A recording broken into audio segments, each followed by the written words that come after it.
error on my part, or do we need to now. like? Okay, so the red circle is ready to play, and the red square is recording right now. So I'll trust you on that. I just had that to sounds remember right. what it was. Yeah. Oh, you know what? We are. Where are we?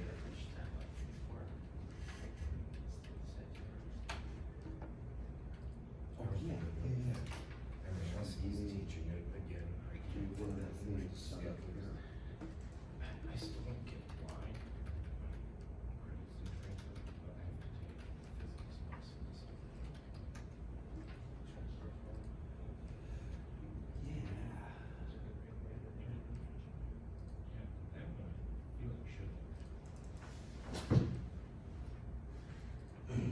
Are we ready? Is it time?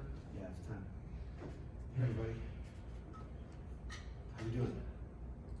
We're a little thinner on numbers. I mean, we're fairly strong for this stage in the semester, but we're a little thinner for some reason. Okay, what I wanted to do was, we got to right here when we walked through this thing. This was the squaring of a number. We didn't do the subroutine part yet, did we? Not yet. No, I thought we did. We got to this one, which was just a program to square a number. And what I wanted to do was square a program, this guy right here. I think that's not gonna work. Come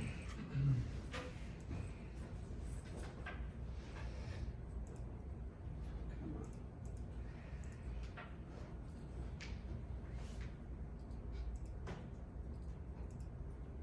Yeah, I just wanted to step through it, just do a little bit of live thing, and we'll jump to subroutines, okay?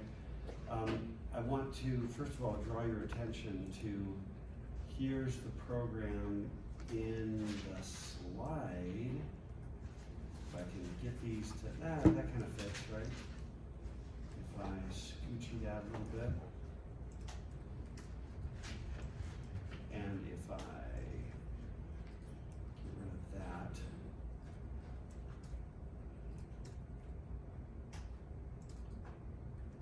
So how's tail end of the semester treating you guys? Is it coming together, or are you like, death is still imminent? Or? Well, I back up to a 4.0 for this semester, so. Both, depending on the class. Yeah, for me, it's like a 5,000 piece jigsaw puzzle, and the last 1,000, it suddenly feels really easy because it's just fewer moving parts. So I finished lab 2, putting together lab 2 today. Zach's gonna put it onto Canvas today. So lab 2 will be good to go. And I think you've got till a week from Sunday to do lab 2. Nothing complex, kind of like lab 1, only we're doing assembly instead of machine code.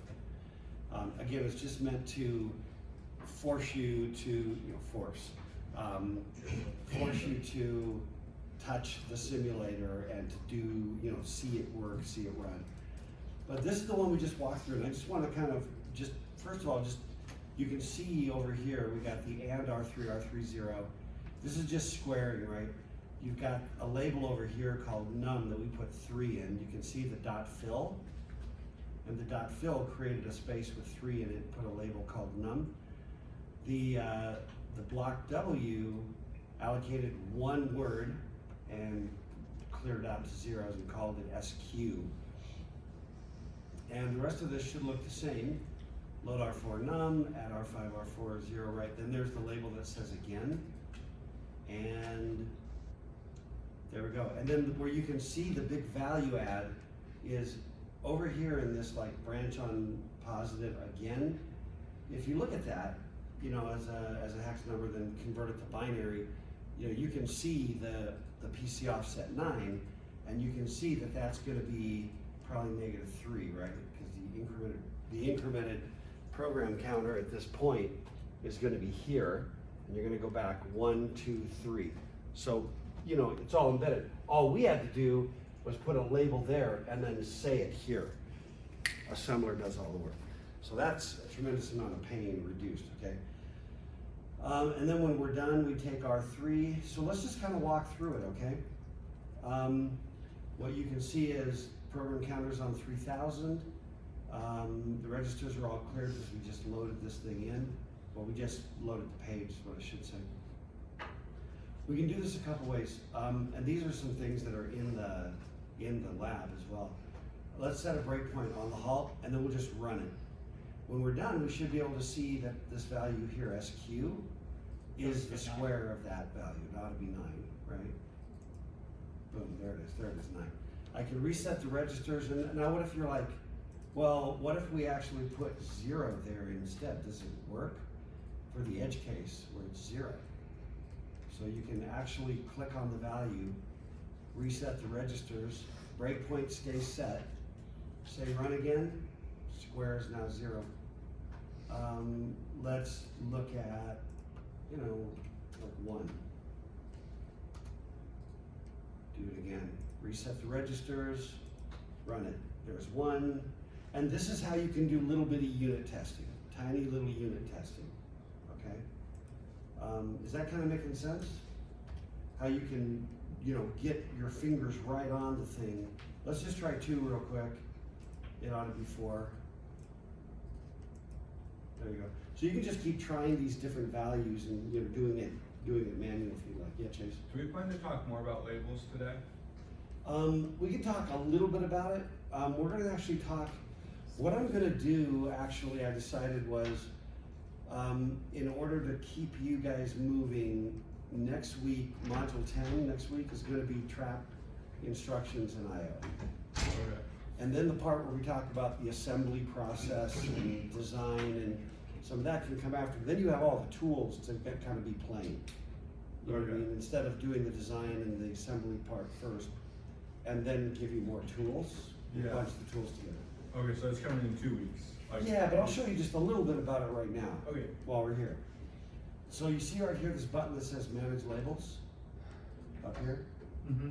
When I click that, it gives me a list. First of all, these are the trap instructions, which we're not even getting to yet, but you can ignore it. They have an address. So those are labels that we didn't do. They're part of the system. But we put a label called again and num and SQ, and here they are. And remember we just kind of talked about that it just becomes like a synonym, like a, what's the word I'm looking for? A synonym? Pseudonym? I don't know. But anyway, whenever I say again, I'm talking about 3003, and you can see that's what it is. Whenever I say num, I'm talking about 3008. There it is. SQ 3009. That's it. And it just hangs on to that. So then later on, when I say something like branch on positive to again, it knows my target value. It knows what line of memory I was referring to. Does that make sense? Yeah, and it can do that even if, like, again, is really, really far away, or it has to be like the PC offset. Well, it depends. The label is the label no matter what. Yeah. Like if I did another .org that was like 4,000 and put some crap and put some labels, they would go into the symbol table. Yeah. And then if I did, here, let's do like a case in point. Go back to the assembly, and we have this cool ability to do .org again. And over in 4,000, let's just put Chuck, and we'll just go .fill. Okay? And then we'll do another one over there in like 5,000, and we'll just go chase .fill, because I'm number 1 and you're number 2. Just making numbers up, right? Go ahead and assemble it, load it, okay? Now we're still here in 3,000, but if I go to manage labels, you see it added those to the symbol table? Yeah. So just literally anytime you add a label, the assembler goes, what line of code is that going to be in when I load this into the simulator? Okay. And it just puts it in the thing. Now whenever I need to deal with it, I know what it is. It's always there. It becomes a synonym. Now it's also true though, like for example, when I'm doing this, this branch on positive, The branch on positive uses, it's PC offset 9, isn't it, for the branch? Yeah. Yeah. You know, I've got that PC offset, so I'm still limited with how far away the label can be. Like, here's an example. Oh, this is a good example. If I go up here and I say branch on positive to Chuck, right? It'll recognize the Chuck, but it'll say, while parsing the offset for a BR positive, offset 4090 is out of range. So it's like I have to put that in 9 bits for a PC offset. You gave me a label, I looked it up, it's too big. The jump's too far. So I can't code it for you. You know what I mean? And is PC offset just like a LC3 thing, or like all computers have some form of PC offset? Everybody has some form of an offset from where you are, but it just depends on the architecture, how it gets used. But what we're calling a PC offset 9, think of it as an LC3 thing, but every architecture is going to have some variant of that idea. Yeah. It'll be like, you know, jump ahead 3 steps, go backwards 5. That idea is going to always exist. So, Okay. yeah, I noticed the labels are case sensitive. it preserves the case. Now, what's interesting, okay, let's try this. Because if I go, let's find out. I'll do capital Chuck. The label I put down here was a, what do we call that? Camel case? What is it? It's uppercase, then all lower. But I'm gonna try that and see if it gags on it. Yeah, it gags. It's like, I don't know what that is. So if I change that to respect the upper lower case, oh, I'm still out of range because I'm an idiot. Well, let's try a different one. Again, doesn't know what it is. But if I uppercase it, it's like, yeah, I'm happy now. So yeah, so you can literally have every variety. It's bad programming form to have like one value called all lowercase num, another one uppercase num, the other one upper and lower and because they are different things, but they're hard to read as a programmer. You'll screw yourself up by misreading them. How about like num, then num1, num2, num3? Yeah, you can do etc.? that, sure. Yeah. I mean, that becomes handy sometimes when it makes sense to you, you know. Okay. So I just wanted to kind of show you, and then the other thing, let me reset. Let's just do kind of a step through real quick using next. So, and this is a situation where everything's in the program itself. There's no subroutine. The program itself does the square. And just to remind you kind of the algorithm for computing a square, clear R3 because that's going to be our running total.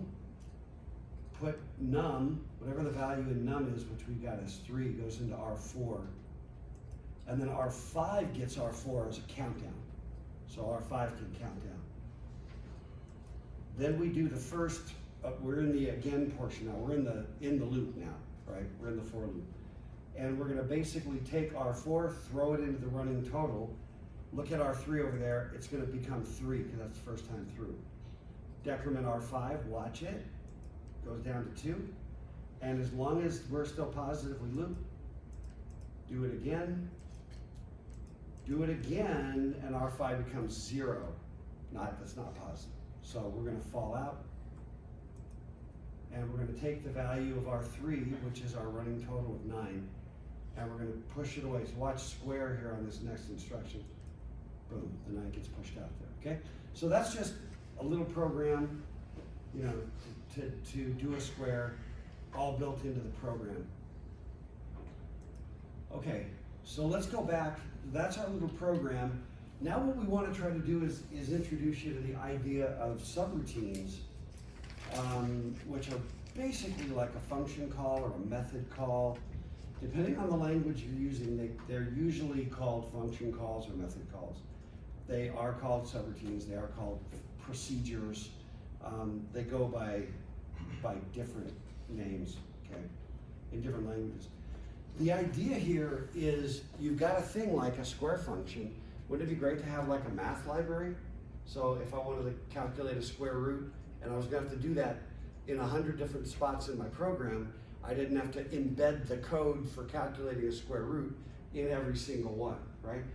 Not only that, if you did do that, right, and you duplicated this code everywhere, and then you found like, maybe you found a small bug, how many places do you have to go track down to try to get it fixed right?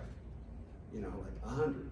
But if it's in a little routine called square root or square or cosine or whatever, then if I find a problem, I fix it in there and then everybody just calls it and it's taken care of, right? But the basic idea is, this is kind of what we've been doing so far. You know, we did, like, if imagine this was a square, right, like here, if we wanted to do a bunch of different squares, we would have had to embed that same code over and over and over again, right? And that's kind of what A represents, is just code that's duplicated, which is, you know, to this point, you don't have any other tools that we've made available to you. So this is the code that does the same thing over and over and over again, and we duplicate it every time. There's no modularity, no code reuse, hard to maintain. It also burns a lot of memory, right? I mean, remember, when we're doing assembly language programming, typically we are trying to be space conscious and time conscious. So we don't want to burn a bunch of time. We want to be really efficient. We care about like how many clock cycles it takes to execute a certain instruction, things like that. Well, what we're going to do is basically, this makes it look really complex, really spaghetti noodles. But all we really did was took the occurrences of A and just made a routine, a function, a method that stood alone. You know how those work. So that I could do what I did with X, and instead of duplicating the code, I just call over here and then I come on back. I'll kind of show you, walk through it. Again, it's not complex, and you've done this already by just calling functions that you've done in Python or whatever you've used, right? So we're running X, now we do the call, and now we're jumping inside A as we're following, you know, number 1. We return, which is number 2, you know, to come back. Then we just keep running the code. Well, we need to do the square root again, so we call it again, right? And then we come on through. That's like 3 and 4. Then we do whatever Z's doing, and then we need another square root. We call it again. We're going to go 5 and back out to 6. That's it. But the part that I hope is insightful. I mean, you're like, yeah, blah blah. We've seen functions, but what you didn't really get when you were doing functions in Python is understand the idea that to make this call, that this was just in a location in memory that was not in sequence. Over here it was in sequence. Over here not in sequence, and all I had to do was save my return address and then change the program counter. And all of a sudden we teleport and we're just running. And if we didn't have a return, it would just keep going.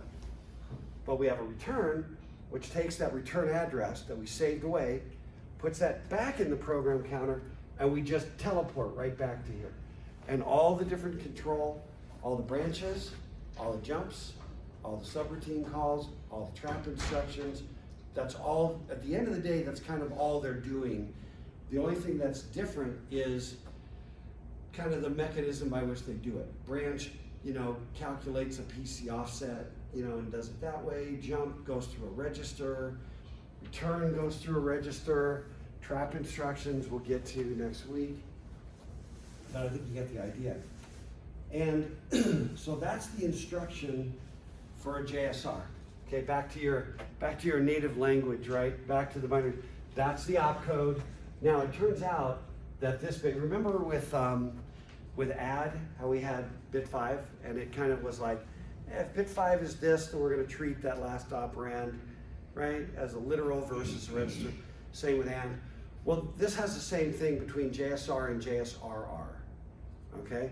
Which is that when this thing is 1 versus 0, we treat the rest differently, okay?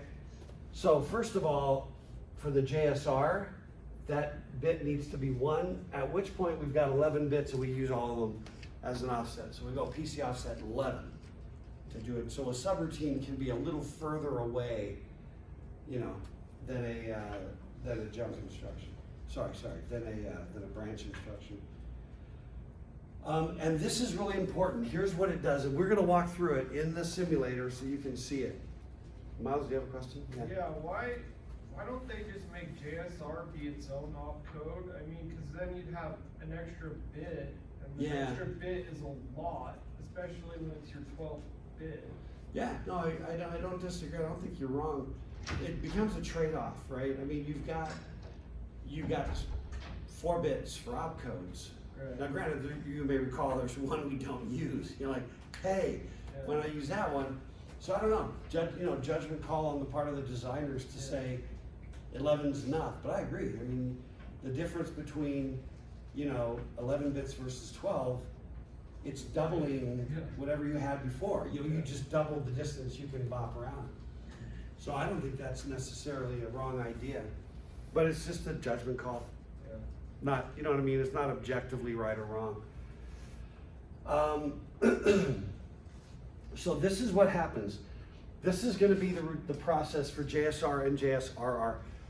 And spoiler, JSRR is going to jump through a register, which means for this guy, you're still limited by the PC offset, even though it's 11 bits, a little further away. You're limited with a JSRR, as long as you can get the address into a register, you can jump there as a subroutine call so that you can get back, okay? And the magic, this is the magic step right here. You're like, well, why don't you just jump? Why don't I just branch, or why don't I just jump, right?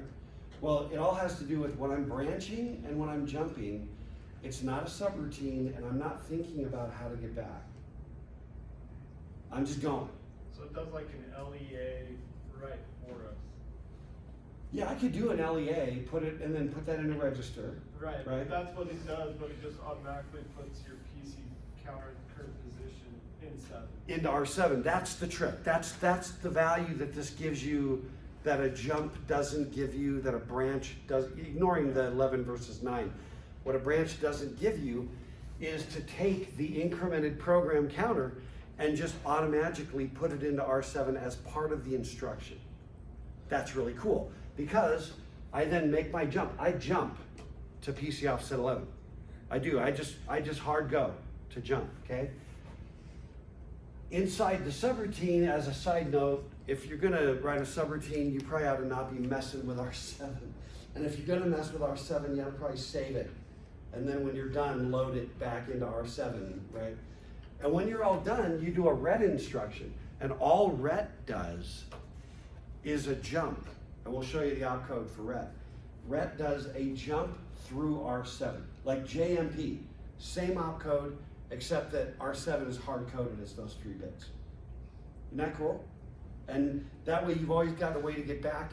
As long as you do a JSR or JSRR, the program counter is going to automatically get put into R7. Okay, as long as you do that, you can get back either by calling ret, which is the convention, or by literally calling a jump through register 7. It would have the same effect. Pedro.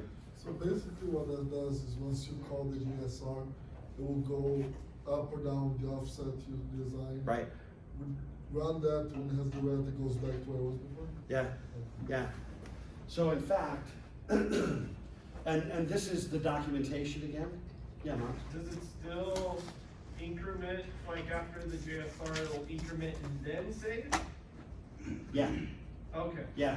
That's why it stores the incremented. Stuff. Yeah, exactly. Meaning I did the fetch, and before I execute, I increment the program counter. Okay, so Now, yeah. what- Otherwise, it would just keep on jumping. Yeah, otherwise you'd go straight back to the jump. But instead, it's been incremented, so you're actually, the program counter's pointing at the instruction after, right? I save that instruction away. When I jump back whatever's in R7, I'm at the next instruction, boom, go. Super slick.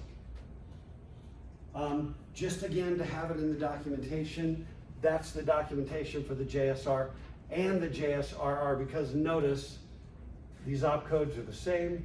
The only difference is that bit. And with this bit as a 0, everybody clears out and you just use a base register to jump through. So you gotta, to use JSRR, which we're gonna get to, you have to have the address you're going to. The address of the subroutine has to be in a register. Yeah, Chase. Do you always have to clear R7 before you use JSR? Or will No. it just write over it? It'll overwrite it. I mean, it'll trash it. Yeah. in a good way. Yeah, and like I said, when you're in the subroutine, you want to take R7 and save it away and then restore it when you're back. But it doesn't really go the other way. If you had something you cared about in R7 and then you made a subroutine call, it's toast. You just torched it. Got it. Yeah, Corey. So basically, the good practice is for the initial jump to the subroutine, use JSR, but then afterwards use JSRR with register 7. You mean to come back? Yeah, No, you use red. right. Okay. So what? Because You red, might have to reload register 7. if you messed with it Yeah. inside your routine, best practice is don't mess with it. Just like don't use that inside subroutine calls. But if you need the space, you can push, you just put that into memory, just store that into a memory location nearby, which I'll show you. And then again, to kind of show you the examples here, when you're doing JSR, it just looks like JSR to, whatever that location is with a label, right? Otherwise, I've got to get that label into a register and then I can do a JSRR through that register. And there are situations like jump tables where it's quite handy to just set up for a JSRR. I'm going to give you, oh man, maybe next week, maybe the week after, I'll show you how to do jump tables. It's a really, really handy construct. And it turns out if you're doing low-level software like C, it's handy as well. Here's the RET. Notice that it is literally just a jump instruction with the base register hard-coded to be 7. It just jumps you back. What would happen if you did a ret to another register?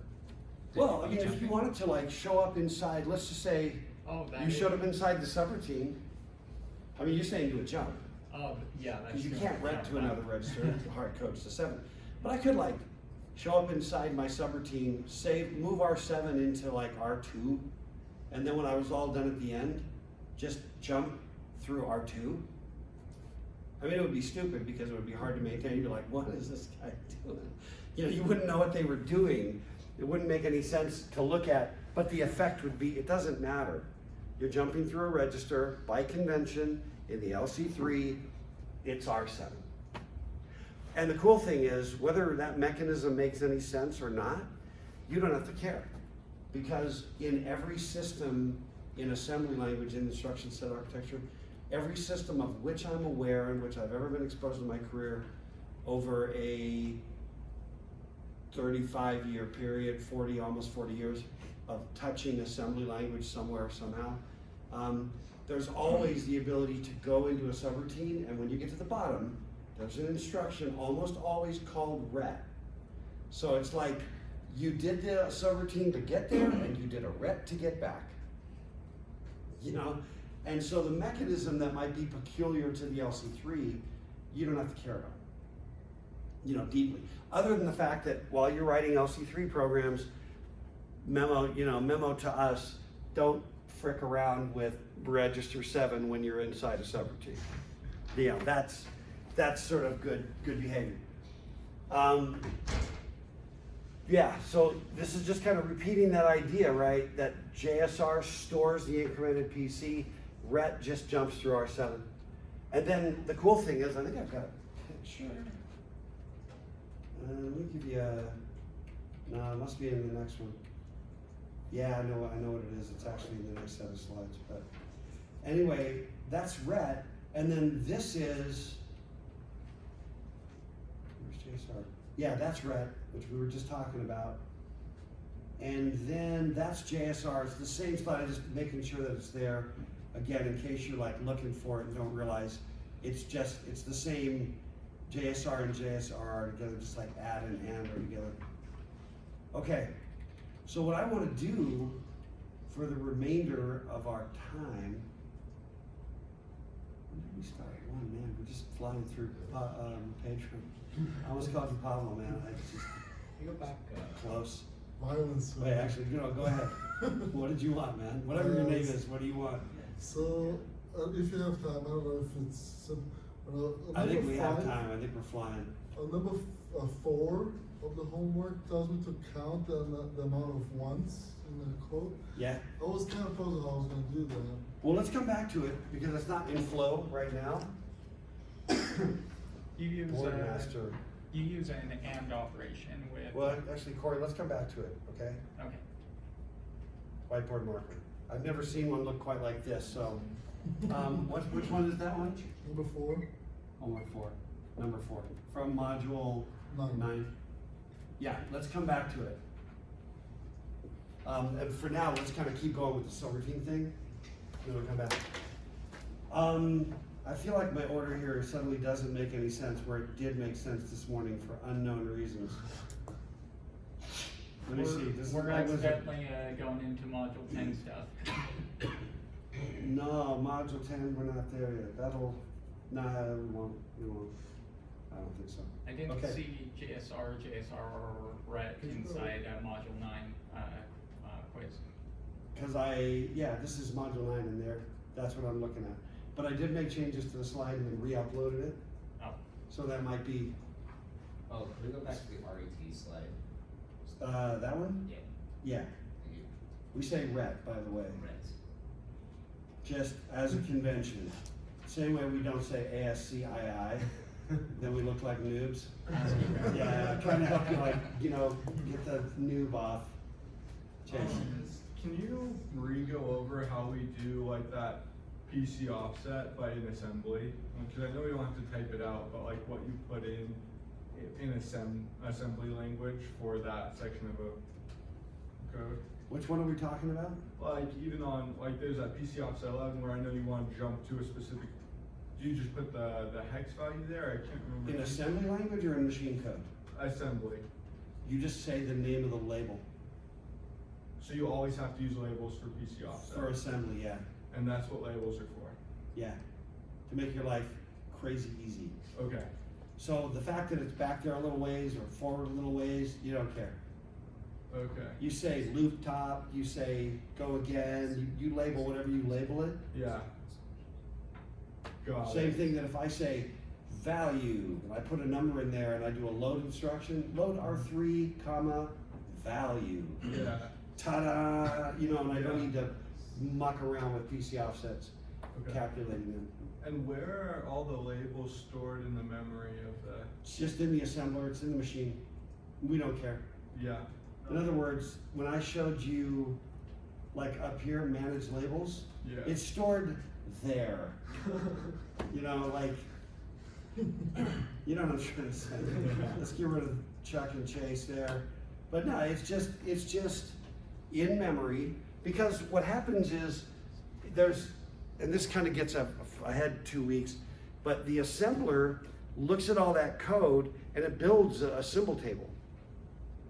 Then it makes another pass through generating the machine code. And when it's generating the machine code, it's like, oh, he said branch on positive to again. Again means that I have to do a PC offset 9, calculating what that label is and where this PC would be. It's got to be -3, and I'll just encode -3 and put that into the machine code. Got it. And the assembly runs. Then the assembly puts it into the machine code, format, and drops it into memory, and then just goes, I'm out. Yeah. And Okay. it never show, then it doesn't show up again. Yeah. Yeah, Corey. So is the assembler like a physical component within the LC3? Assuming we actually had a physical LC3, would it be a physical component in the If we LC3? had a physical component, it depends. Like if you grab your machine, your Windows machine, your MacBook, whatever, and you run an assembly that just, build assembly level code, it's just a piece of software running on the machine Then you use that to build an executable file. There's a lot more moving parts because there's an operating system, and then you double click on the file and the operating system grabs it and loads it, but it just sits there as what we call an object file or an executable file, which is basically machine language stuff because the assembly's done its work. In the case of the LC3, since it's just a simulator, the simulator of the hardware and the assembler are just kind of both just software that's running in a browser. Okay. And we don't care. All of those dynamics get more clear as you go through operating systems and 4450, which is programming languages, and a lot of these pieces will make more sense, as you go. Let me see, Miles, Jefferson, Chase. All right. Is there like a standard place to store operands in the register for a subroutine? Like, say you want to create a subroutine that multiplies by any given number. Is there a certain place you want to store that number? Like, is there like, do you want to store it in register 0? Like, Yeah, so the answer, that's a great question. Depends on the system, naturally, and it depends on how you want to do it, naturally, but these are the principles. When you have a system that has like a system stack, a lot of times parameters are passed on the stack. So you'll take the value you care about and you'll like push it on, we haven't even talked about stacks yet, but you'll push it on the stack, push the next parameter on the stack, and then push the next parameter on the stack, like the value I want to square, or whatever. And then I'll make the call. And then inside the routine, it'll pop a value off the stack, and the caller and the receiver would have to know, they'd have to agree by private social contract how they want to do that. That's one approach, is pushing values on the stack and popping them off. That's in large scale systems, professional, big software, whatever, that's very common. The other thing you can do, and I'll show you some code here in a second, using subroutines to do the square, where I just said, oh, the value I want to square, I'm gonna put in a certain register. right. Then I'm gonna make the subroutine call. Then the subroutine internally knows, we have to agree that that's how we're passing we call it parameter passing. Right. We have to agree that when the subroutine gets there, it knows to look in R2, or it knows, But where is to there find like it. a standard of like what registers to use? Like, No. but I mean, yeah, okay. But the caller and the routine have to agree. Right. And typically, in the same way that if you make a function call in Python, it wants, 3 values, and if you give it 5, it's not gonna be happy. Right. You know what I mean? Same idea. There's some contract that says, here's how you make the call, and here's how you pass that information. The other approach, some kind of variable location. Right. Now that's often So you can really, apply the subroutine, I guess, so we can easily call it, maybe? don't know, right? I mean, that can be seriously butt ugly. Yeah. That's like global variables, right? There's like this Right. well-known location where I'm gonna put the value to be squared, I mean, you just have to think about how horrible this is, right? Yeah. But you can do this, where you're like, anytime I'm calling this value, there's a space in memory on location blah, and I just put my little 3 over there, and the square routine always knows to go there. Very bad idea. And not the least of which is that in modern systems with operating systems, you don't know. There's a process of compiling your high-level code into assembly, then a process of assembling that code into machine language, the machine code. There's another spot where you have to load that machine code into memory, and on every one of your laptops and phones, whatever, that's being done by the operating system, and there's a loader that runs on the operating system and coordinates with the OS to put your program into memory, and you don't know where it's gonna go. Yeah. So, but you can still do global variables where you define a variable called value to be squared, and it's part of your binary, but then when it gets put into memory, the loader has to patch everything up and make sure everybody gets to everybody else.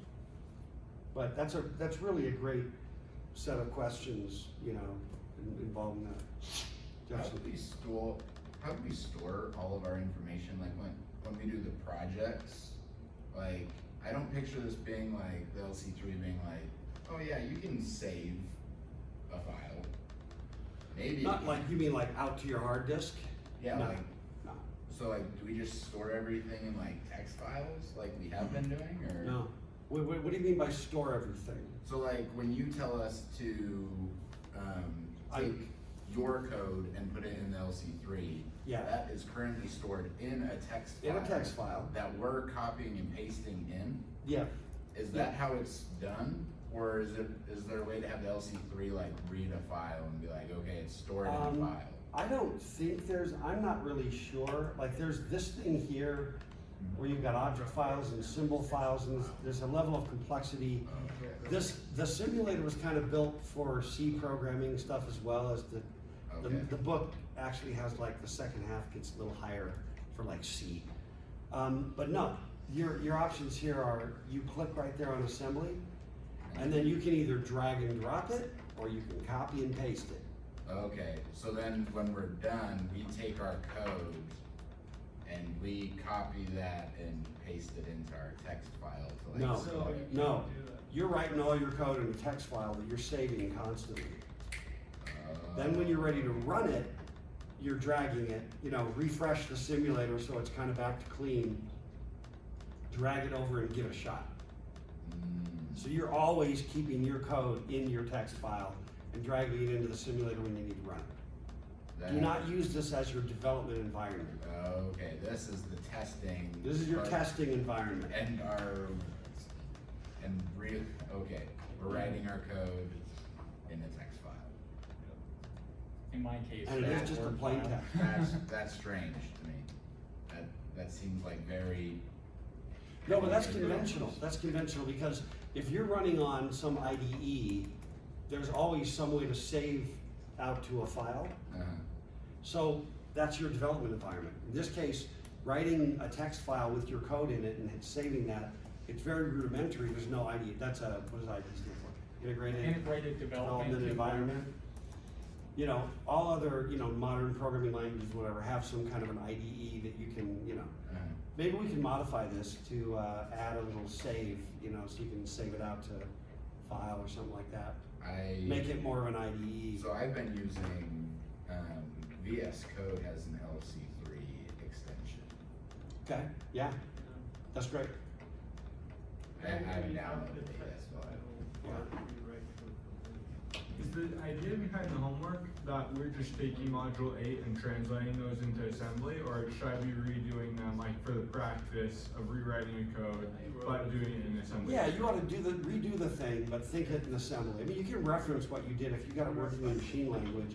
It's just an exercise. It's meant to be also a little bit of a breather, since the labs are happening at the same time. Okay. It's more just here, write some code. Okay, so I won't be cheating myself if I just am translating from machine code into assembly. I think if you loaded the machine code and then just wrote down whatever the LC3 gave you, you'd be cheating the learning, and you're gonna suffer when it's exam time. Okay. Because you still gotta actually do the process of writing that code. You're not gonna have reference to what you wrote in machine code when you're doing the module exam. Yeah. Yeah, you're not gonna be able to load it up in the LC3 simulator. No, exactly. And isn't LC3 more meant for assembly, for like the rest of the course will be more assembly than machine language? LC3's, well, I mean, there's more features in assembly language than in the machine language, but I think the LC3 simulator and the LC3 language, I mean, you can't separate the machine language from the assembly language. But like for the rest of the course is more assembly language from here on out. Oh, absolutely, yeah. Yeah, So the that- course That is, would be the big thing. the like, course you're is entire, that's the You're part where you shooting want to yourself short. in the foot, like it'd be one thing if you were doing it backwards to machine code, because Right. you're not gonna be using it the rest of the time. Right. But this is really where we're. No, that's right, so I would like, don't look at that. Don't look at it. These are not big programs. You're getting to be better and better at understanding these little funky structures with the branch and the condition codes and right. Take the question as it sits, forget that you solved it once in machine code, and just do it again. It's not gonna take you long. If you're mastering it. And if it's taking you long, that's even more reason, to take the long road home and, you know, get the steps on your Fitbit, you know, I mean, you need the steps. So get the exercise, that's the way I look at it. And again, you're not gonna have any of those advantages when it's exam time. Proficiency comes with experience. Exactly right. One other thing too, by the way, when it comes to doing programs on the exam and when we grade those, what we do is we'll actually copy your answer and paste it into the LC3. And then see if we can get it to run. Now sometimes it'll be like something stupid. You little typographic, you know, whatever. Or you just, you forgot your .org. Well, we'll, you know, like, okay, you're supposed to have it, but you didn't. -1 out of 10. We'll add a .org and now see if your code will run. You know what I mean? We'll try to, we're not just like, oh, it sucks to be you, it doesn't run. 0. I was wondering because it seems like because they're proctored, we won't have access to the LC3. No, you don't have access to the So LC3. it's writing it and we're really trusting that like, we didn't forget a step. Yeah, and so in fact, what I would always do when I'm the one grading it, and I think Vlad and Zach did the same thing, what I always do is every single one of those little programs, if it doesn't work right out of the chute, I will massage it until it works. And then I'll understand what you missed. You know what I mean? And if it makes like no sense whatsoever and I realize you're just like, you know, Throwing picking zeros that, and ones in there. yeah, you're just throwing down belly button lint, you know, and calling it your project. Well, then you get nothing, you know, sorry, thanks for playing. But if it's like, if I can see it's trying to do something, but it just misses one idea, then I'm trying to give you as much credit as I can give you for what you do know, instead of eager to take away whatever I can take away. Hope that makes sense. But that's for comfort on, you know, how we do the exam grading. Yes? Out of pure, genuine curiosity, what's the final project? Just like, Oh, I need to post it. Well, I'll tell you, it essentially, and I just need to, it's time to kind of clean it and post it, because I want you to be able to start in on it. Like, Marty, can you tell me to remind me, just shoot me a quick message. There's no reason I can't post the project so you can start looking at it. Start looking But at it and start building it. yeah, but the biggest problem is until I talk about design, there are risks with throwing it out there. You get overzealous and people go running off a cliff and hurt themselves later. But no, the basic idea is you're gonna take input from the keyboard and someone's gonna type in an LC3 opcode, JMP, but if they type JUMP, that's not a valid opcode.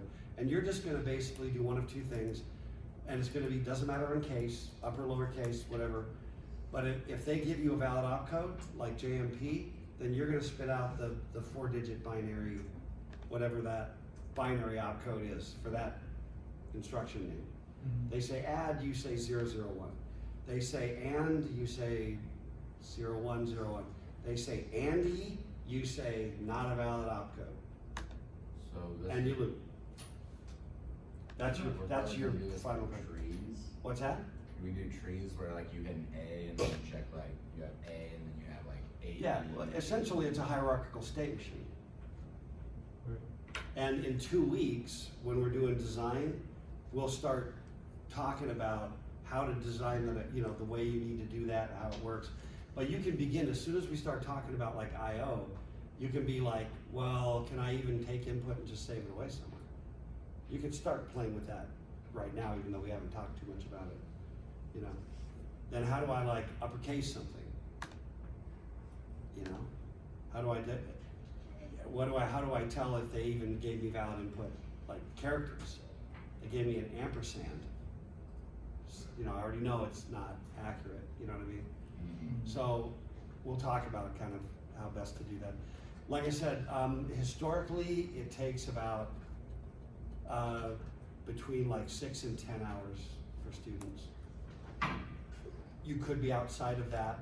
There's not a lot of room shorter than that, like maybe 5 hours. And part of the problem is you get it done to a certain level and then you've got 15 opcodes, you know, and you know, there's a lot of them to do it. It makes you deal with something just a little bigger, where you gotta, you know. Yeah, cause if you have 15 opcodes, can't we only store like 256? When we do jumps, we can only move within 256 spaces. No, when I do jumps, I can go anywhere in the entire system. Oh yeah, because we're using a base register to. Right, and JSRRs, but we're gonna basically be bouncing around through a state machine. They type an A, you go to the A state.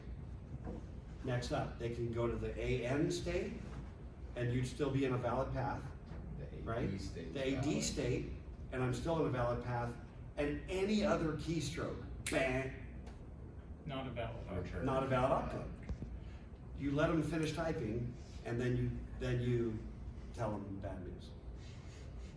Right, so then from AN, you can get a D, or you can be, but not an opcode. And in the AND state, you can get a return character, or it's not a valid opcode. So you're really just building a really big state machine. And it's kind of big, you know, as a state machine. Make sense? That's it. So if you want to get ahead, start playing around with I/O. Start playing around. Just read, and I'll show you next week the instructions for the trap code. You can look them up in the book, look them up, you know, in the appendix, etc. Okay, let me do something. I am going to just refresh that real quick. Oh, actually, where were we? Where were we before we were so rudely interrupted? We talked about JSR. We were in that. We talked about RET. Okay, and I want to do this one right here, computing a square with a subroutine. So check this out, because we've got the comments, and it's a little easier to look at than in the LC3 simulator. So notice the use of white space for readability. Be easy on yourself. Add little white space so that's like, that's my setup, that's my loop, right? That's my get out. So modularize it. Use some block comments to tell you what the program does, what the subroutine does. And back to what Miles was talking about, I put in here, the value to be squared is passed in via R4. Why? Because I decided to. And the result is passed back via R4. So I'm going to use R4 to pass, whatever I put in R4 is going to, it's almost like saying, I put a value in R4, square the value in R4. Basically. Okay? So what I'm going to do is, I take the value num, which is right here, right, like we had before. I load it into R4. And again, you know, to what Chase, what you were talking about with labels, you see how easy it is? Load R4 from num. There's num. What's its value? Boink, you know, in R4. And now I just go jump subroutine to square. Boink, I'm down here now. And this is the code we just walked through when it was a whole program, right? Set up 3 as a running total, set up 5 as a running counter. Notice I didn't do anything to load R4 because my assumption is I'm squaring, you know, the subroutine